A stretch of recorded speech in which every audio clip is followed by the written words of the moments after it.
if the Fed now says, well, these other banks, they're not safe. Look what happened to Silicon Valley. Look what happened to Signature. Look what happened to all these banks. They're all shutting down. Why don't you just put your money with us? It'll be safe. Put your money in the Fed. Put it in a CBDC. That is a dystopian nightmare that I really am truly afraid of. And I think, look, the people at the top, they're not stupid, right? A lot of people say, oh, they're stupid. Government, the senators, they're stupid. And the congressmen, they're stupid. And the president is stupid. They're not stupid. And if the plan is to concentrate the control and the power in this one place, then maybe they're really quite genius. Now, evil genius maybe, but perhaps there's some genius to that. So I think it heightens the need for opting out with a portion of your wealth into something like Bitcoin. I think it says you should have a contingency plan for, what do I do if they mandate? What if they said tomorrow, banks are illegal, except for the Fed. When summer starts, then we get the next parabolic move up. Now, what does that mean? Well, if you think about the halvings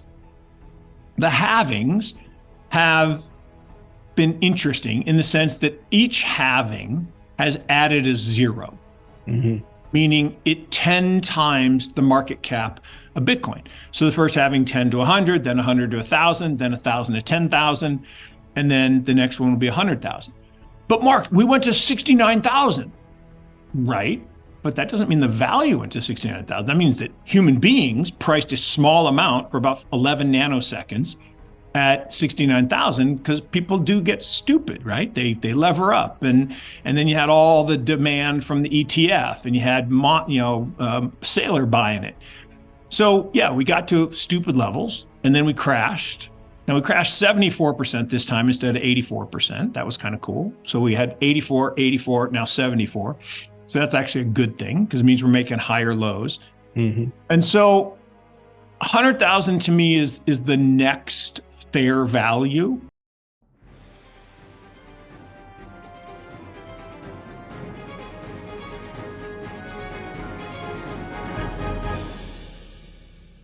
As most of us already know by now, a few days ago, several banks in the US and Europe collapsed allegedly due to sudden bank runs and the increase of interest rates by the Fed. But most people don't know that there may exist an evil plan behind all that created by people in charge to destroy Bitcoin and move everyone into the central bank digital currencies. In this video, Mark Yusko, founder of Morgan Creek Capital Management and an investor who loves crypto and blockchain technology, will explain why he believes that and will also make his Bitcoin price prediction for 2023 and early 2024. And these will be some bold claims, so watch everything until the end. This will for sure expand your mind. First, to understand why Mark believes there's this evil plan behind everything, we need to know why this banking crisis happened.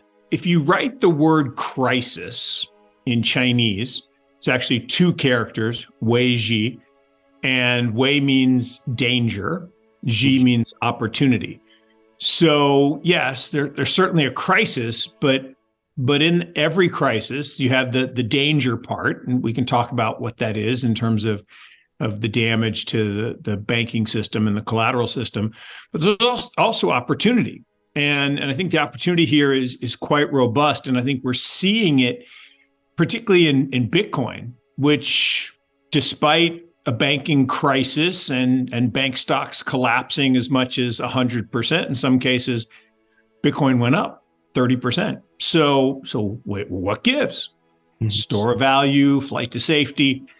But let's talk about the banking crisis to begin with. So you got the first part, which is, all right, was there a systemic or systematic clampdown on banks that were friendly to crypto? choke point 2.0, it's been called. Yeah, I think it's actually pretty clear, right? I mean, that's not supposition or hypothesis or pointing fingers at the big bad government. It looks pretty clear that there were certain banks that were targeted early on, Silvergate and Signature Bank to start. But then something kind of strange happened in that Silicon Valley Bank, which really you wouldn't consider a crypto bank. It's more of a tech bank, a bank that was used by a lot of founders to back their businesses. These banks had unrealized losses on their government bond portfolios. And it all came to light, on the Wednesday, a couple weeks ago, 3 weeks ago, when, Silvergate had basically been crushed and put under. And Signature Bank was being crushed. And then there were some noises about some other crypto-related businesses. But Silicon Valley Bank basically had a little mini bank run. Some people withdrew some capital. So, the way a bank works is they have assets, which are our money, right? Us as depositors put our money in it. It's no longer ours, it's theirs, it's the bank's, and that becomes their asset. Then on the other side, they have a liability, meaning they have to pay us if we want our money back.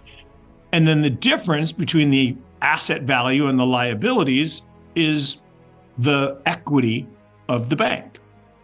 And so in a normal functioning market, that equity value is positive and it accretes over time as they invest the assets, either in make new loans or in bonds, and then they pay depositors a lower amount. So if they pay depositors zero, which we had for about 10 years, and you can buy government bonds at 3%, awesome, 3% risk-free, you lever that up, make lots of money as a bank. Banks are supposed to take those assets and lend them out to other people and charge higher interest rates and then even make a bigger net interest margin. Silicon Valley Bank had this issue where some depositors took money out. So all right, we need to sell some of our assets and pay those depositors. But wait a second, our assets went down in value because we bought government bonds. They raised interest rates. And so we have these unrealized losses. Well, now we're being forced to realize those losses. And they said, all right, well, we'll just issue some new stock to cover it. And everything was kind of fine. They had, $2.5 billion of new equity issuance to cover the $1.8 billion. And on a $200 billion asset, we're not talking a lot of pain, really a rounding error. And a couple people, and I won't point fingers, but everyone kind of knows who they are, sent these stupid ass, that's a technical term, memos to all of their underlying companies saying, get your money out. And they triggered a bank run. Yep. And bank runs are the one thing that can kill a bank. Absolutely. Right? I mean, fraud and bad management and all that can hurt a bank, but what kills banks is a loss of confidence and a bank run. Because the way a bank works, we've all seen the movie It's a Wonderful Life, is the money comes in, it doesn't get put in a vault and sit there. It gets lent out to other people, and then they deposit their portion, and then they lend it out again. And this fractional reserve banking system, I believe, creates wealth because you're putting money to work, increasing the velocity. But it requires confidence. It requires trust. It requires calm. Because if everybody comes in and says, I need my money, all of it right now, it goes away. But why is there an attack happening at crypto-friendly banks? It started with this surgical strike against crypto-friendly banks. Well, why would they do that? Well, because the same reason that Silicon Valley Bank went under, where did all the deposits go? Right up to JP Morgan. JP Morgan opened 40,000 new accounts in the week following Silicon Valley Bank. In fact, the Friday that Silicon Valley Bank was still alive, but it was looking bad, that day, a representative from JP Morgan called us and said, hey, don't you want to change your banking to us? Like, what? You're circling the grave before it's even, cold? And crazy. So $120 billion left small and regional banks, went to the top 5 banks. That's bad. That's anti-competitive. That's bad for small businesses. Then what happened? Globally, this started to happen. You had $300 billion leave the European banking system. So suddenly Credit Suisse has a problem, gets to get merged into UBS. And so you had this global bank run starting. And again, banking only works when there's calm, because it requires us all to say, yes, I don't need all my money today. I don't want to put it in the mattress, because if I put it in my mattress and everybody knows that I put my money in where are they going to come to my house and take it? Yeah. So we go to a very dangerous place, hence crisis, if we start to lose confidence in banking. But I think, to answer your question, I think we're at the tail end, because the people, I would argue, who are behind this whole situation kind of got what they wanted. The money flowed up to the top, and now they are magically saying, well, you're a crypto business, you can come to us. We'll bank you. Well, wait a minute. 2 years ago, you said you wouldn't. Well, now suddenly maybe we will. It sounds crazy, right? But wait, it's about to get even uglier. So if the Fed now says, well, these other banks, they're not safe. Look what happened to Silicon Valley. Look what happened to Signature. Look what happened to all these banks. They're all shutting down. Why don't you just put your money with us? It'll be safe. Put your money in the Fed. Put it in a CBDC. That is a dystopian nightmare that I really am truly afraid of. And I think, look, the people at the top, they're not stupid, right? A lot of people say, oh, they're stupid. Government, the senators, they're stupid. And the congressmen, they're stupid. And the president is stupid. They're not stupid. And if the plan is to concentrate the control and the power in this one place, then maybe they're really quite genius. Now, evil genius maybe, but perhaps there's some genius to that. So I think it heightens the need for opting out with a portion of your wealth into something like Bitcoin. I think it says you should have a contingency plan for, what do I do if they mandate? What if they said tomorrow, banks are illegal except for the Fed? That could never happen. Really? It certainly could happen. I'm not saying it will happen, but it certainly could happen. What if they said, your cash no longer works? Only CBDCs work. It's kind of what they did in India with Aadhaar, right? They basically said, your money no good. It's not good. So you got to use this digital system and we can control it. Now, India hasn't gone so far down the dystopian nightmare yet that Aadhaar is still pretty well received by the Indian community. But there was a period of time where it was pretty ugly, right? People who were living in a cash world, couldn't spend their money. They had to convert it somehow into the digital form. So I do worry that we're running down this path. And in fact, Ms. Lagarde this morning said, they're going to get there by October. And anyone who thinks this isn't a plan is just, missing the plot.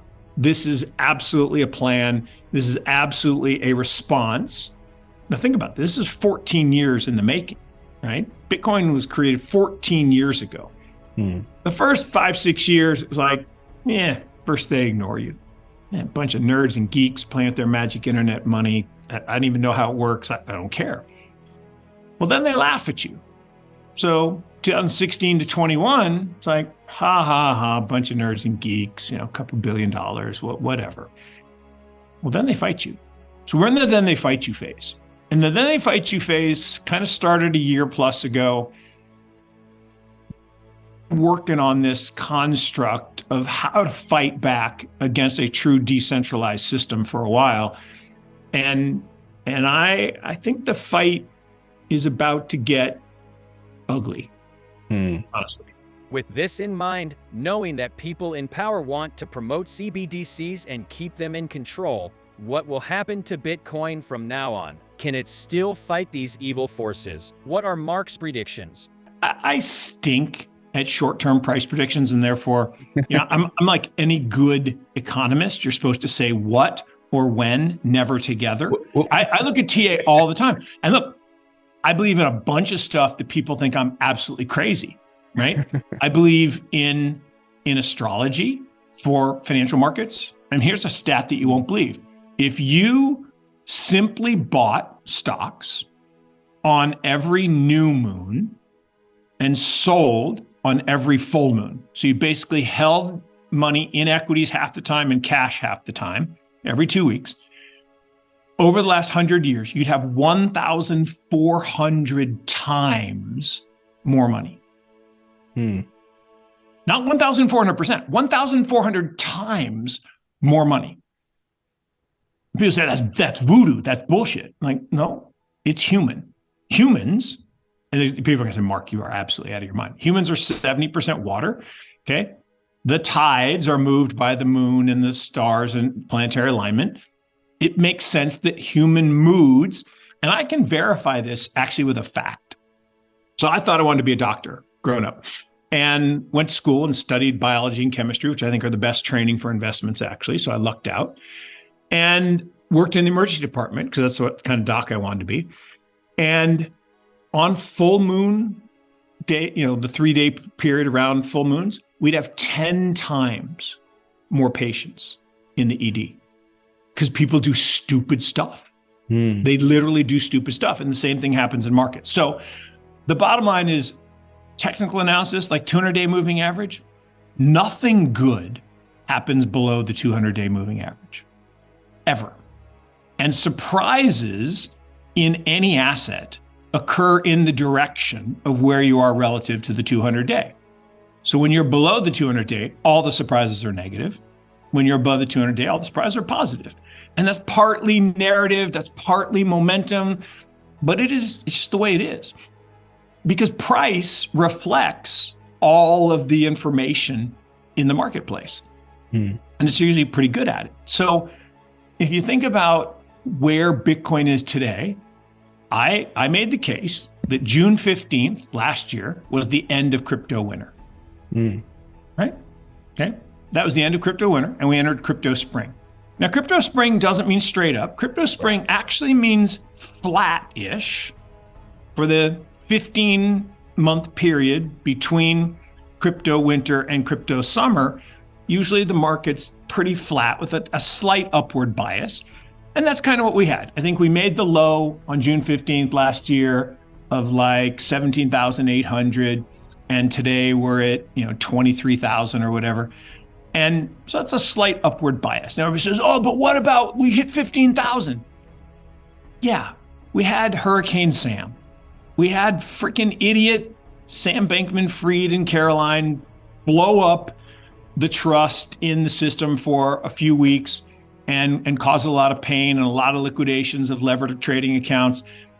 But that to me is no different. This is when the next colossal move will happen. This year is the beginning of summer, crypto summer. Why do I pick that day? Well, it's 9 months before the next halving in February of next year.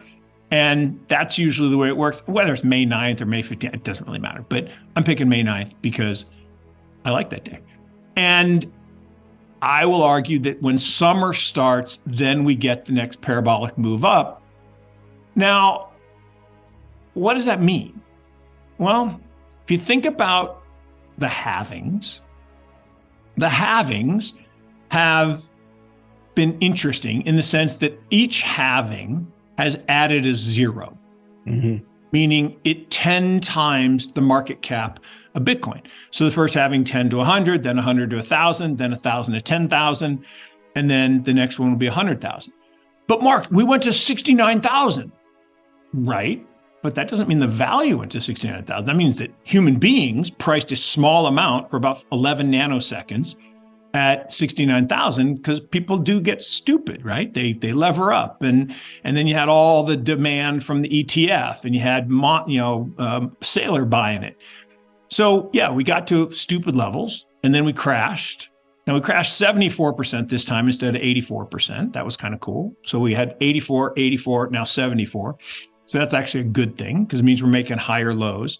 And so 100,000 to me is the next fair value. So today, fair value, according to Tim Peterson's model, somewhere in the low 30s. So we're under fair value. Maybe it's in the high 20s, but somewhere around that number. So I would be, as an investor, I like to buy things that are below fair value. So I'm an accumulator at these prices. I think 100,000 is the next halving level. And at that level, how far above do you go? Because you're always going to shoot through that when the momentum happens. Because the genius of the halving is, if you think about of all the things in Bitcoin, right? The fixed supply, the proof of work. I mean, all the things about it are just absolute mad genius. Which always says that it couldn't have been one person. It had to be a group of people. I mean, it didn't have to be, but my guess is it probably was. But the super genius point to me is the halving, because it creates an upward momentum in price that attracts investors. What do you mean, Mark? Well, if you think about it, and when there's limited supply and increasing demand, price rises. Well, then you get a speculative blow off and then a crash, and that's why you get the cycles. But then the next halving occurs and it pushes the price. So we keep making these higher lows. And that's why the value of the network is following this exponential Metcalfe's law curve. Actually, it's more like a parabola. And I think that is the genius of, well, there's a lot of genius things, but I think that's one of the incredible genius things of it. So 100,000, when do we hit 100,000? I don't know. Sometime between, Q4 of this year and Q2 of next year, sometime in that range. What do you think? Do Mark's theories make sense? Let us know in the comments below. And if you want to see more daily crypto content like this, please leave a like and subscribe. Thanks.